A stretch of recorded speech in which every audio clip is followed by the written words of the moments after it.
If James Brown was the hardest working man in show business, Spike Lee has got to be the hardest working man in film business. Show enough? You dig? Put your hands together. Welcome to the stage, Mr. Spike Lee.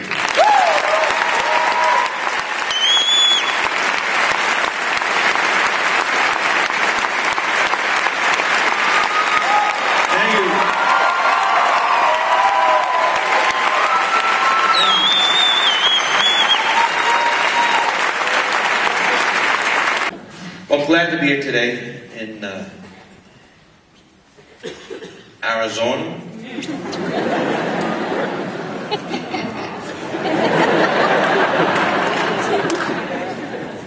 I'm not going to beat up on you and get senator.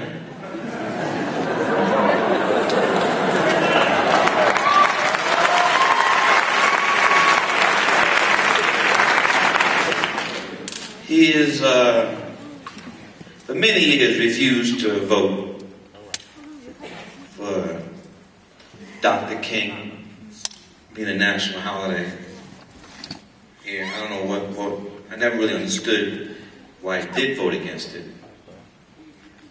But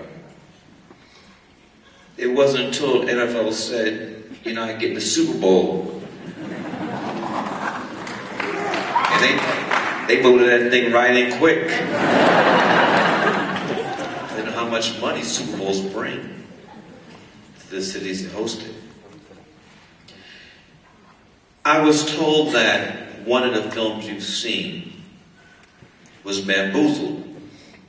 And a lot of people have misinterpreted that film.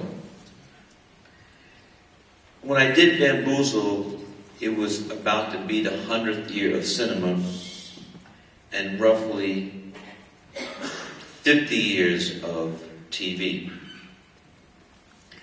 And in that film, I wanted to show how those two mediums, how those two very powerful mediums degraded and dehumanized African Americans. And we did a lot of research with those images.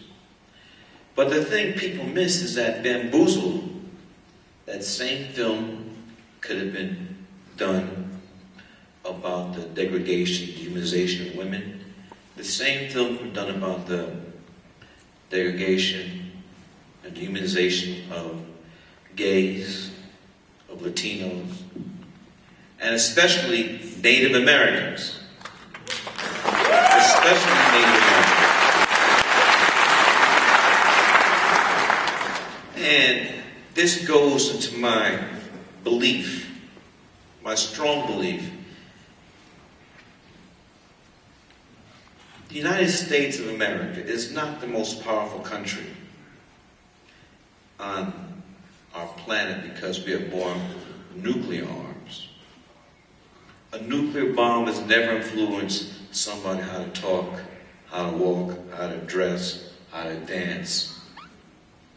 Nuclear bombs don't do that. They just kill people. The power of the United States has been its culture that has been exported. By culture, I mean TV, films, music. You can break it down to the genres: rock and roll, hip-hop, Coca-Cola, Pepsi, Nike, Levi's. That is what dominates the world. And the two most powerful ones, I would say, are film and television. And if you go back to Native Americans, they've been victimized by the true owners of the continent of the United States of America. They've been demonized by TV and film from the very beginning.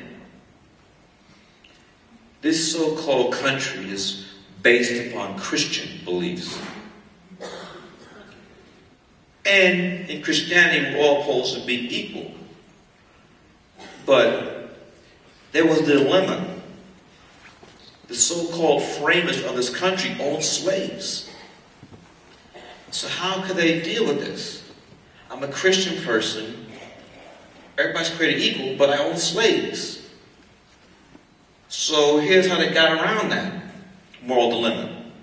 They said slaves aren't human beings. 3/5. So that was how they got around the moral dilemma and still be Christian. They're not human beings. How do they deal with the Native Americans? They're not human beings either. They're savages.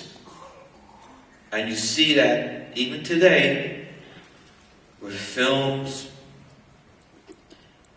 and TV. I grew up in progressive households, so we always voted for the Native Americans, you know. I was on the side. I wasn't going for this cowboy Indian thing.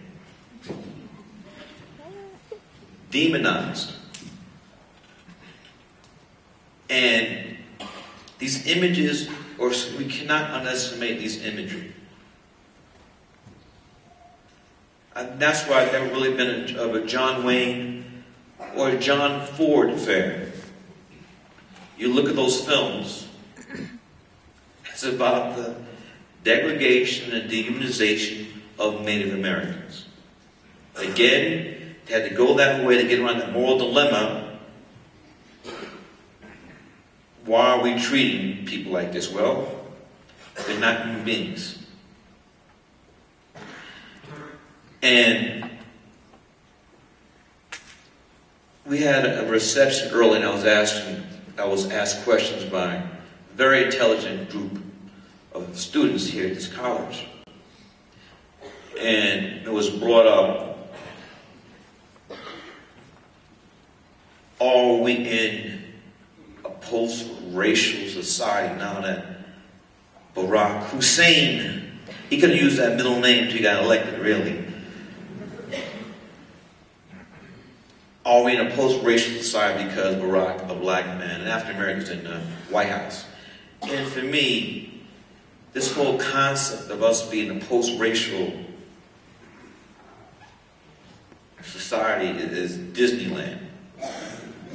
We're not there. We're not there yet. And at the same time, that is not to say great strides weren't made with this election. But ironically, his State of the Union address is tonight. And there's trouble in River City. People upset. Pat Buchanan even said yesterday, today, that white voters are fleeing from Barack. So the euphoria of this historic moment in American history is much different. Much, much different a year later. But I feel that we will not be able to reach this so-called post-racial society until we as Americans, everyone, deal with two things. One, the 40 years of slavery. Got to deal with that. And you also have to deal with the genocide of the Native Americans. Until those two things are honestly dealt with and discussed, we're just messing around. That's my opinion.